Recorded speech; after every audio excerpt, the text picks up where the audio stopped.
So 1/3 your body weight in water is what you should be drinking. Up to 1/2 would really be ideal.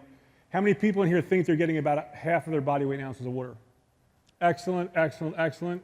Beautiful, and I appreciate the rest of you guys for being honest. Usually I'm about 1/3 to 1/2, but if you're a big guy, like if you weigh 200 pounds, the challenge is how do you get 100 ounces of water in? So I do recommend that you actually go buy one of these water bottles that cost like 30 or 40 bucks. You've seen the big Bubbas? You've seen the big glass bottles? Do not buy plastic. We don't want you drinking out of plastic.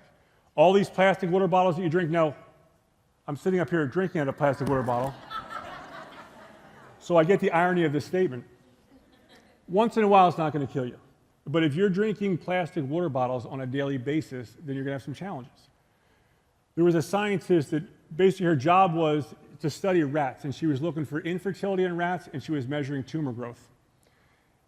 When the lab was closed, the maintenance man would come in, or the cleaning crew would come in, and he was very overzealous. He took a lot of pride in his job. He would actually go in and clean the inside of these plastic bins where they actually kept the rats. And the studies, all of a sudden, when they got this new cleaning crew, just went crazy. And all the rats were becoming full of tumors, and their estrogen balances were going off, and they were becoming infertile.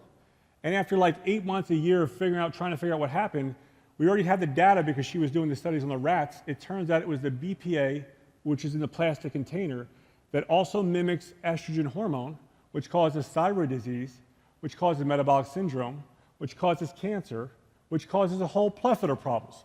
So not to add more to your list of things not to do, but the plastic, you do not want to be drinking out of plastic water bottles, and you also don't want to be heating your foods up in the microwave of plastic.